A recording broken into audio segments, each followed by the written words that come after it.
I have never played Pokemon and never watched it, so naturally I thought it would be a great idea to spend 100 days in Cobblemon while having absolutely no idea about anything that I'm doing. I set myself a few goals and I'm going to try and achieve them by the end of the video. Huge thanks to my Discord community as well for helping me come up with some realistic goals, because as somebody that knows nothing about this stuff, I didn't even know where to start. So we need to fill the Pokedex with at least 100 Pokemon, we need to catch a shiny, we need to build a team of fully evolved Pokemon, catch one Pokemon of every type, and we have to train at least one Pokemon to level 100. Sounds simple, right?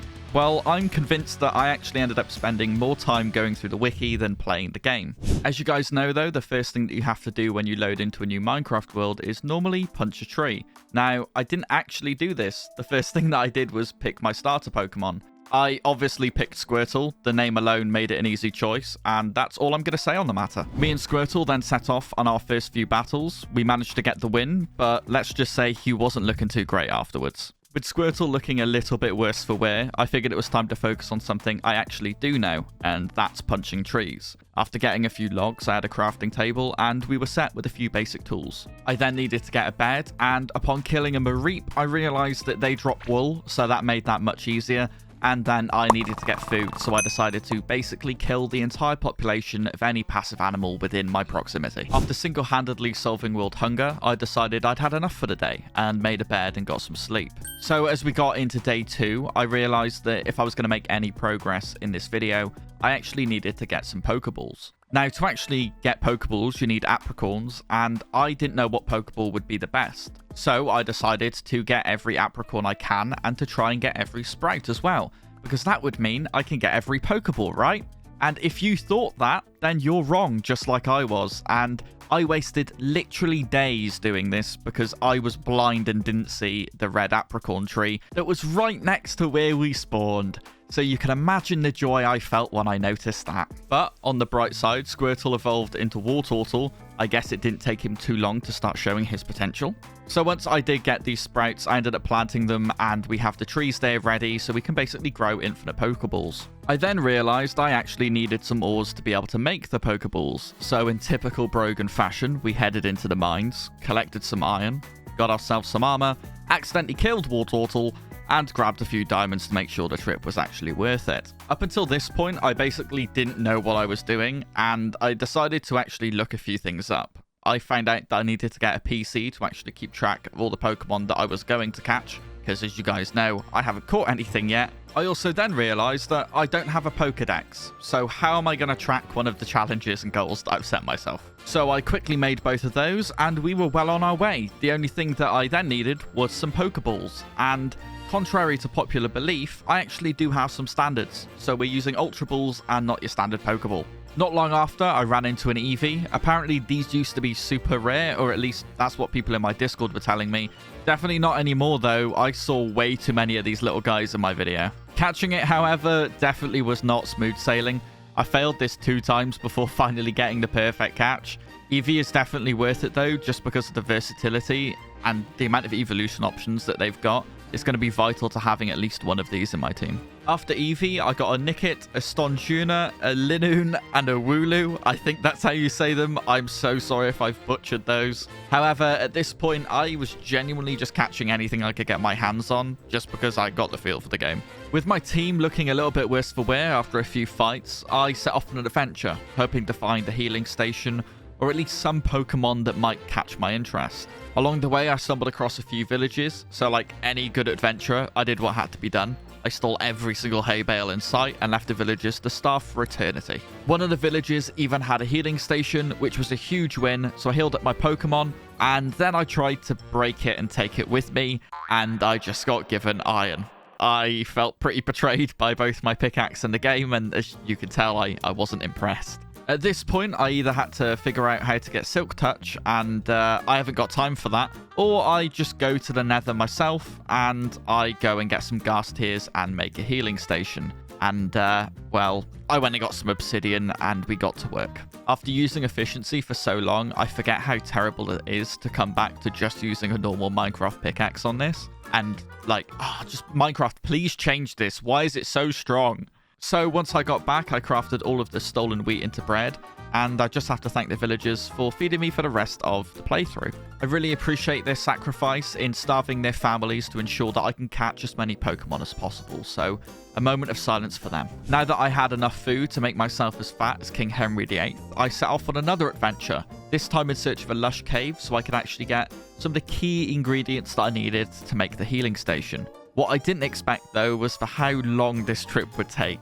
It took me days in game to find a lush cave, but along the way, I did find another Eevee, so you can guarantee I caught that as quick as possible. Again, another key Pokemon that I can use in so many different ways for my team. After what felt like forever, I finally found signs of a lush cave.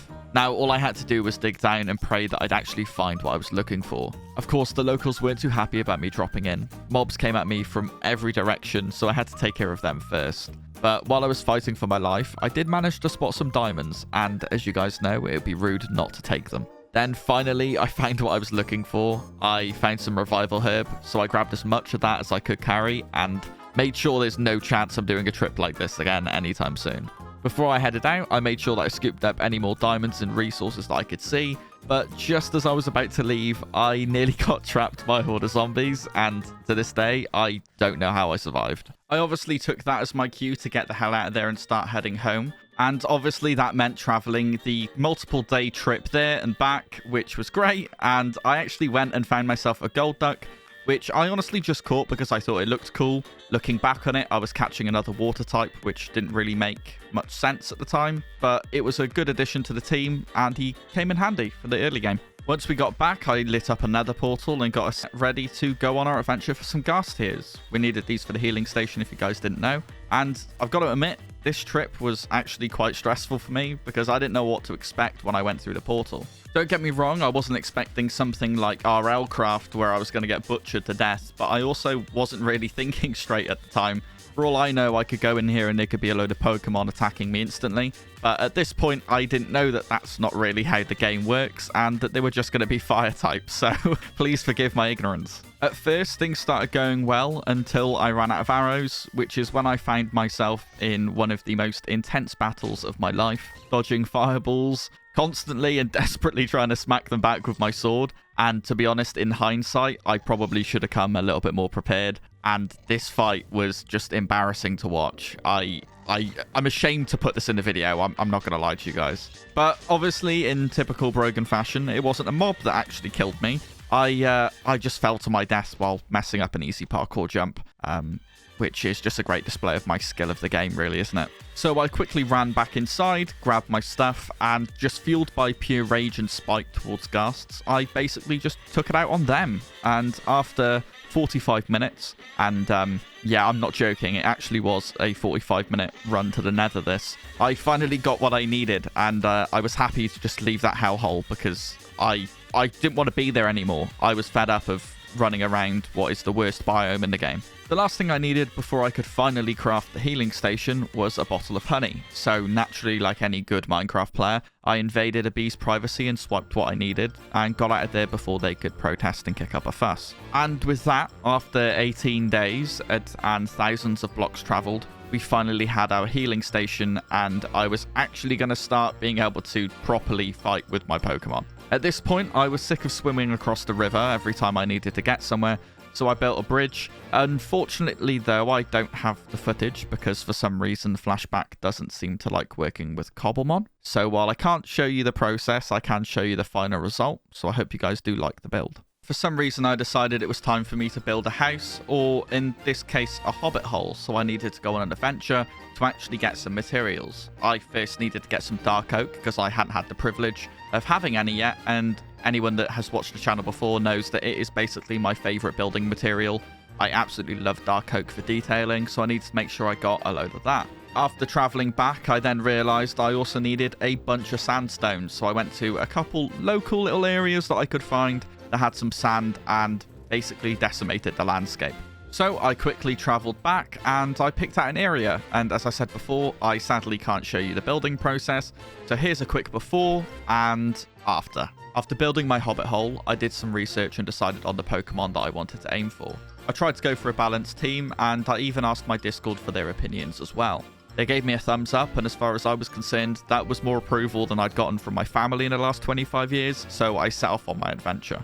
With that overwhelming amount of validation, I decided that my first Pokemon to search for was going to be a Raichu. But since they don't spawn in the wild, I had to track down either a Pikachu or a Pichu. And yes, I do know that this is one of the most basic Pokemons I could get, but I wanted to at least have one that I knew about. When I finally found a Pichu, I had a bit of a moment, and honestly, I think it's best that you guys just hear my reaction for yourselves. Pichu! I don't know what do I use against you? What do I use against a Pichu? I don't even know. Water against electric, probably not smart. Let's go. We got a Pichu. Woohoo! That was the cringiest thing I've ever done, but it's going in a video. After that embarrassing celebration, I set my sights on finding a Gallade. To get one, I would either need to find a Ralts or a Kalia. I believe that's how you say it. And you'd think that would be simple, right? Yeah, no, it really wasn't. This took me forever. I firmly believed that I could have learned an entirely new language in the time it took me to find one. And at one point, I was starting to consider that Gallade didn't even exist, let alone Ralts or Kalia. Now, the only thing that gave me any hope was the fact that I quite literally saw YouTube videos for this, and it was on the Cobblemon wiki. But after what felt like an eternity, I finally found one.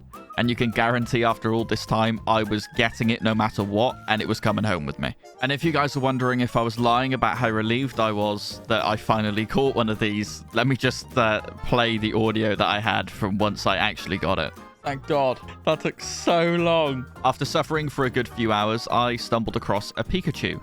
Now, I already had a Pichu, but if I could save myself some work and jump ahead a little bit, you better believe I'm going to take that opportunity. While catching the Pikachu, I suddenly heard a sound that I had never heard before, and me being the complete noob that I am, I immediately assumed that I had just caught a shiny Pikachu, because obviously I would be that lucky. Turns out, after a 20-minute conversation in my Discord, I learned that it was actually some kind of legendary catch where I catch the Pokemon instantly and don't see the ball shake constantly. This ended up happening a few more times after this, and well, now I feel like a complete idiot for making that assumption. Now, hindsight is a beautiful thing, but in the moment, I thought I just caught a shiny, and I had to check. So the first thing I did was I ran as quickly as I could to make a PC, because I needed to know.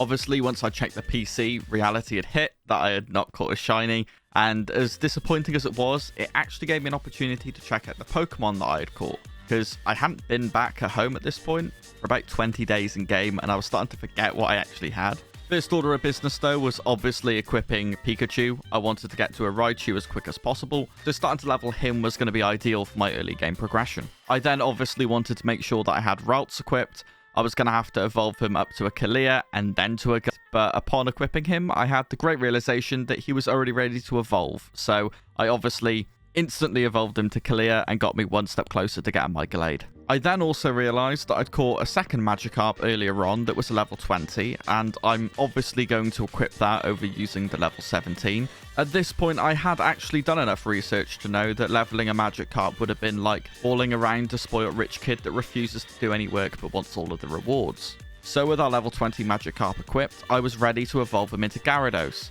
one of the best early game powerhouses that you can have, and the guy is an absolute tank. Magikarp is a joke, but Gyarados is an absolute monster. And I think if you asked anyone if they wanted a useless fish that was splashing around aimlessly all the time, or an absolute beast that could one-hit wild Pokemon, we all are going to have the same answer, right? So with Magikarp in the dust and Gyarados equipped, my team was really starting to take shape. And I've got to be honest, I was feeling quite good about my progress. All I needed now was a good grass type, and I'd have a pretty balanced team. But, of course, as we all know, everything doesn't normally go to plan. And it would be a really boring video if it was really easy, wouldn't it? So I set my sights on finding a Turtwig because I wanted my final team member to be a Torterra. Sadly, what I didn't know was that starter Pokemon in this game are ridiculously hard to find in the wild. So as you can imagine, this didn't go too well. I spent way too long searching for this thing. Hours passed, biomes started to blur together if I'm completely honest, and at one point, I genuinely started questioning if Turtwig even existed, or if I just made it up in my head. The only thing that kept me sane was the fact I knew that it was a starter Pokemon, so it had to be real and findable in the wild. But hey, since we've got all this time with nothing happening, this feels like the perfect time for me to mention that you guys should like and subscribe to the channel, because if I have to suffer through 15 days of this with nothing to show for it, The least you guys could do is help me out, right? You could support the channel. But anyway, I'm not going to grovel any further for your support. But after all of this time and effort and what felt like an eternity, I actually finally spotted something.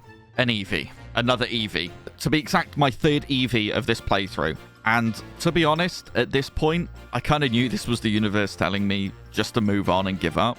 And then I realized it was day 53, and I hadn't completed any of the objectives that I originally set out to do in this video. And this was starting to look less like a 100 days Cobblemon challenge and more like a Minecraft adventuring simulator. If I didn't start making progress fast, I was going to fail everything in this video. So with that panic setting in, I made the executive decision to stop chasing after Turtwig and wasting my time, and be more productive before it was too late. My decision, I was going to evolve 2 Eevees. I figured if I'd caught 3, I might as well use 2 of them. I was going to evolve one of them into Flareon and one of them into Leafeon. Was it lazy? 100%. But time was running out and I had 5 objectives I needed to complete. So the sooner I could get my 6 evolved Pokemon for my team, the better, and I could start focusing on other tasks. There was also a part of me that thought it'd be really funny if I tried to get 6 Eevees and make a full team of Eevees. Now, at this point, I probably had the luck to get that many Eevees, but if I did that, I feel like I would have just ended up sacrificing every other objective that I wanted to complete in this video. Now I had all the Pokemon that I needed, I got to work. I grabbed a Thunderstone that I picked up from a previous mining trip, and I went and evolved my Pikachu into a Raichu. Then I gave one of my Eevees a Leaf Stone and evolved that into Leafeon. That meant that I had 3 of the 6 planned Pokemon fully evolved. Finally, some progress. Next on my list was to evolve my other Eevee into a Flareon, but for that I needed a Firestone, which I didn't have, and unfortunately that meant I needed to go back into the Nether to find one. After everything I've been through there, I'm sure you guys can guess just how thrilled I was about having to go back there, and hopefully I didn't encounter any ghasts this time. Once I finally found a Firestone, I got out of there immediately. I didn't want to see if anything else wanted to kill me in the Nether, because it wasn't exactly my best friend. I then went and evolved my second Eevee into a Flareon, and that brought my count to 4 out of 6. Only 2 more to go. It was at this point that I realized that I would need to start leveling my Pokemon, but I also needed to collect more types of Pokemon, and I was out of Pokeballs. So I thought if I went and made some Pokeballs, I could level and catch at the same time, and do 2 birds with 1 stone. While I was gathering some apricorns to be able to make some more Ultra Balls, something incredible happened. A wild shiny alert popped up. Now, this was the first time that I'd seen a shiny alert in the 55 days that I've been playing, and this could have been my only chance to catch one. Obviously, I had no Ultra Balls, so I had to quickly sprint back to go craft some more, because let's be real, catching a shiny without Pokeballs is basically impossible. So, once I got my Ultra Balls, I rushed to the location, and luckily it was right next to my base. It was almost like this shiny wanted to be caught. Now, don't get me wrong, this isn't the most glamorous of shinies that you can get, it's only a Bananabe. But shiny is a shiny, and I was not going to complain.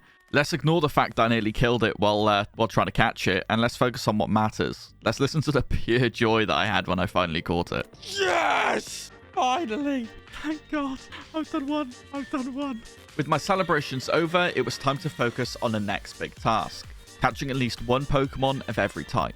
Luckily, I had already made some solid progress and only needed 3 more to complete the set. Throughout my journey, I had already managed to catch a pretty good variety. I had a Drowsy for Psychic, a Nickit for Dark, a Joltik for Bug, a Pidgey for Flying, a Machop for Fighting, a Copperjar for Steel, a Diggersby for Ground, a Wooloo for Normal, a Stonjourner for Rock, a Koffling for Poison, a Gyarados for Water, a Flareon for Fire, a Leafeon for Grass, a Kalia for Fairy, and a Raichu for Electric. Believe it or not, I actually did that in 1 take, so I'm actually quite impressed with myself. But I don't think I've done too bad, right? We only have 3 more to get, and that is a Ghost, a Dragon, and an Ice. So now I know the 3 Pokemon types I'm going for, let's get started. The first Pokemon I wanted to get was a Ghastly. Now that is a Ghost type Pokemon, and I needed to go to the Nether again to go get it. And hopefully this is the last trip of the video. As we all know by now, another trip for me is not easy, and the first thing I ended up doing was dying to an Enderman. I don't actually know why it started attacking me. I'm convinced I wasn't looking at it. I've even looked back at the footage. I don't know why this thing was aggro. But anyway, I died, I ran back, and I quickly got my stuff. Then I found a Ghastly, and I went for the fight. Sadly, I was a little bit too aggressive, and I may have killed the first Ghastly that I saw, and I have no regrets whatsoever. I needed my revenge on a Nether. Then I found another ghastly, and this time I was actually fortunate enough to catch it, so I could finally get out of this bloody hellhole. After catching ghastly, my next objective was to catch a dragon type. My original plan was to catch a Vibrera, but I had a brilliant idea. Why not just catch a Trapinch? I could then evolve the Trapinch myself and turn it into a Vibrera. That would be much easier. So with that in mind, I ventured out in search of a desert. After what was actually quite a short period of time, I finally found one. I was welcomed by the locals, and in a usual Minecraft fashion, I robbed them and took everything they had. And then I focused on my purpose, finding a Trapinch. And this was not fun. Venturing around looking in a desert for one of these things was a pain, and it was quite difficult to spot, especially considering how open everything was. It was almost like I was seeing things. After feeling like I belonged in a mental asylum and a padded room, I actually found a Trapinch, and I was so happy to see one that it just meant I could make some progress and get out of this bloody desert. So after a short fight and making sure I didn't kill this thing, I caught it, and then I started doing a little bit of leveling. Of course, I wanted to start focusing on going to the next biome as quick as possible, so this didn't last too long. I killed a few things, and then we got on our way. With only one Pokemon left to complete the challenge, I set off for our final destination, the Ice Biome. And I wanted to catch a Piloswine and get out of there as quick as possible. Of course, before I could do that, I actually had to find an Ice Biome, and as you guys might have guessed by now, this took longer than I wanted to. I had already found some form of ice biomes, but they were more like frozen peaks, and that wasn't going to do. I had to find an actual ice biome like a snowy tundra. Even when I spotted my first signs of snow, I can tell you I was definitely not at an ice biome, and this took a little bit too long, and it was getting quite frustrating actually, because I didn't know what was considered and what wasn't considered an ice biome. The wiki wasn't actually that clear on what was an ice biome and what wasn't. So I played it safe, and by the time I found a biome I could guarantee was an ice biome, I started searching. And luckily for me, I did find quite a few Pokemon that were interesting, and I found a Piloswine.